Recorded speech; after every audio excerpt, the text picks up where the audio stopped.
नमस्कार, मैं अशोक शर्मा आज के इस एपिसोड में आप सभी का स्वागत करता हूं। दोस्तों, जहां कोरोना की महामारी ने दुनिया भर के लोगों का नुकसान किया है, वहीं एक व्यापारी लाखों का नुकसान कर परेशान बैठा हुआ था। तभी उसका 8 वर्षीय बच्चा भागा हुआ आया और बोला, पापा पापा, इस बार किसका बर्थडे आएगा? व्यापारी परेशान था, बोला कोरोना का। 7-8 महीने बाद जब एक महिला घर से बाहर निकली तो सीधी साड़ियों की दुकान पर गई। दुकानदार ने उसे खूब साड़ियां दिखाई, लेकिन महिला को कोई साड़ी पसंद नहीं आई। आखिरकार माफी मांगते हुए दुकानदार ने कहा, बहन जी, माफ करना, मैं आपको कोई साड़ी पसंद नहीं करवा पाया। महिला बोली, कोई बात नहीं, वैसे भी मैं तो सब्जी खरीदने निकली थी। दिल्ली के मालवीय नगर में एक बाबा का ढाबा नहीं चला। बेचारा जितनी लागत लगाता उतनी भी कमाई नहीं होती। आखिरकार एक दिन वह फुपक फुपक कर रोने लगा। किसी ने उसका वीडियो बनाया और सोशल मीडिया पर डाल दिया। वीडियो वायरल हो गया। एकाएक उसकी मदद के लिए भीड़ उमड़ पड़ी।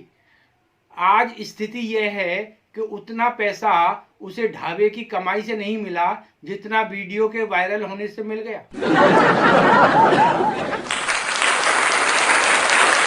पिछले दिनों दिल्ली सरकार ने रामलीलाओं की इजाजत इस शर्त के साथ दी कि रामलीलाओं में खाने पीने के स्टॉल व झूले नहीं लगाए जाएंगे। इस पर एक महिला का कहना है कि यार, हम तो रामलीलाओं में जाते ही खाने पीने के लिए हैं। आजकल बिहार में चुनावों का बहुत जोर है। पूरा बिहार नेताओं के बड़े बड़े कटआउट से भरा पड़ा है। वहीं जब एक नेताजी दौरे पर निकले तो उन्होंने देखा कि उनके एक कटआउट से सिर गायब था।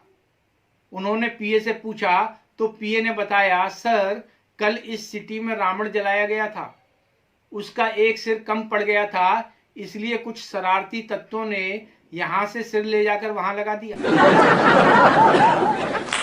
एक नेताजी जब भीड़ में भाषण देने के लिए जाने लगे तो उनके पीए ने उन्हें रोका। सर, आप भीड़ में मत जाइए, कोरोना फैल रहा है। नेताजी बोले, चुप्पे बुर्बक कहीं के, कोरोना हमरा का कर लेगा, हम तो खुद कोरोना है।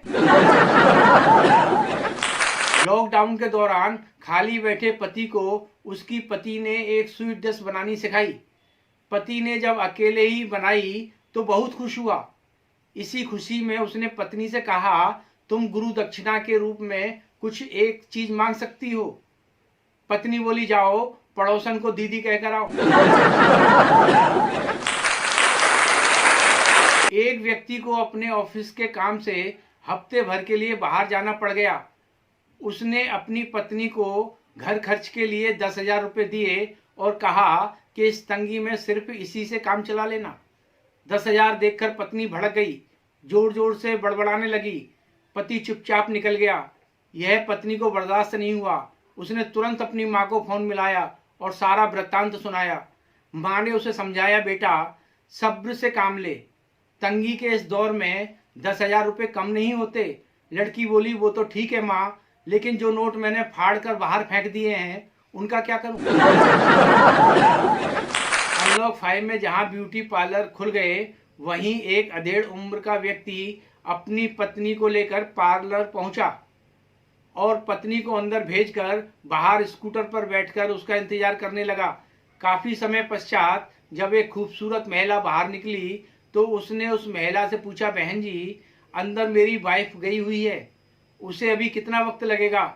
महिला स्कूटर पर बैठी और बोली, सीधे घर चलो, यहाँ तमाशा मत करो, बड़े आए बहन जी कहने वाले। तो कहने का मतलब है कि कभी कभी महिलाओं की फिगर से उनकी उम्र का पता नहीं चलता। ऐसी ही एक घटना मेरे साथ हुई। क्या हुआ सुनिए। कहा प्रेम का से हमने प्रिय, अब शादी करनी होगी, दिल की सूनी पड़ी ये बगिया, पुष्पों से भरनी होगी। कहा प्रेम का से हमने प्रिय, अब शादी करनी होगी, दिल की सूनी पड़ी ये बगिया, पुष्पों से भरनी होगी। बोली प्रियतम उससे पहले फर्ज यह निभाना होगा, बोली प्रियतम उससे पहले फर्ज यह निभाना होगा, मेरा रिश्ता लेकर तुमको घर मेरे आना होगा, मेरा रिश्ता लेकर तुमको घर मेरे आना होगा। रिश्ता लेकर पहुंचे तो हम उल्टे पांव बेरंग आए, रिश्ता लेकर पहुंचे तो हम उल्टे पांव बेरंग आए, उसके घर आंगन में खेलते उसके 2 बच्चे पाए।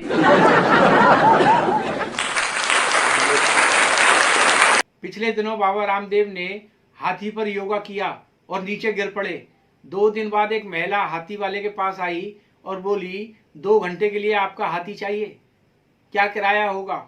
हाथी वाला बोला, मगर हाथी को काम क्या करना होगा? महिला बोली, कुछ नहीं, मेरे पति दिन भर योगा करते रहते हैं, मैं उन्हें हाथी पर योगा करते हुए देखना चाहती हूँ। एक व्यक्ति अपने गुरुजी के पास गया और बोला, गुरुजी, मैं अपनी गलतियों का प्रायश्चित करना चाहता हूँ, लेकिन मुझे कैसे पता लगेगा कि मेरी गलतियाँ क्या है? गुरुजी बोले, बड़ा आसान है, आप अपनी पत्नी की एक गलती बता देना, वो आपकी 10 गलतियां गिना देगी। व्यक्ति बोला, और इससे अधिक गलतियां पता करना चाहूं तो? गुरुजी बोले, फिर उसके मायके वालों की कुछ गलतियां गिना देना, वह आपके खानदान की तो क्या, आपके पुरखों तक की गलतियां गिना देगी। एक पहलवान टाइप व्यक्ति तंदूर वाले के पास आया और बोला, पहले मेरी रोटियां सेक दे। तंदूर वाला बोला, हुजूर, पहले इन 4 आदमियों की रोटियां सेकेंगी, उसके बाद आपका नंबर आएगा। पहलवान बोला, तू मुझे नहीं जानता, मैं अंतर्राष्ट्रीय पहलवान हूँ। तंदूर वाला बोला, हुजूर, जब आप इतने बड़े ही पहलवान हैं तो घर पर रोटियां क्यों नहीं सेकवा लेते?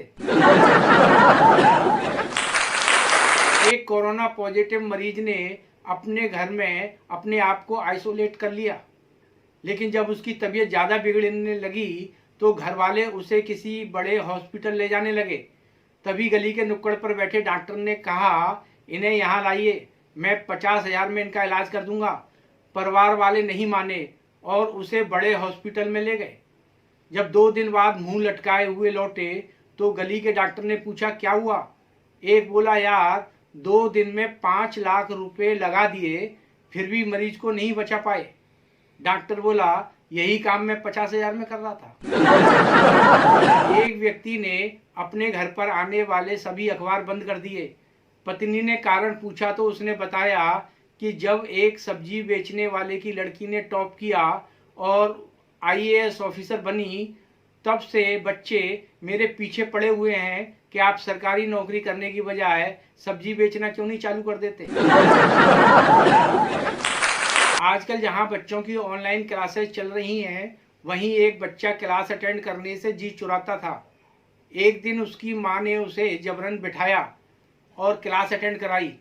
आगे क्या हुआ सुनिए। कहा, मम्मी ने, सुनो पुत्र श्री, तुमको पढ़ना चाहिए। कहा, मम्मी ने, सुनो पुत्र श्री, तुमको पढ़ना चाहिए, पढ़ लिख कर प्रगति पथ पर आगे बढ़ना चाहिए, तभी राजपत्रित अधिकारी तुम यहाँ बन पाओगे, तभी राजपत्रित अधिकारी तुम यहाँ बन पाओगे, पढ़ी लिखी सर्विस वाली सुंदर सी पत्नी पाओगे, पढ़ी लिखी सर्विस वाली सुंदर सी पत्नी पाओगे।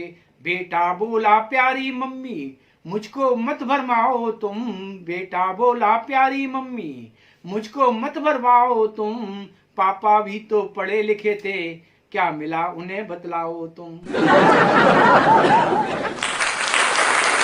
आज बस इतना ही। अगले एपिसोड में आपसे फिर मुलाकात होगी, तब तक के लिए नमस्कार।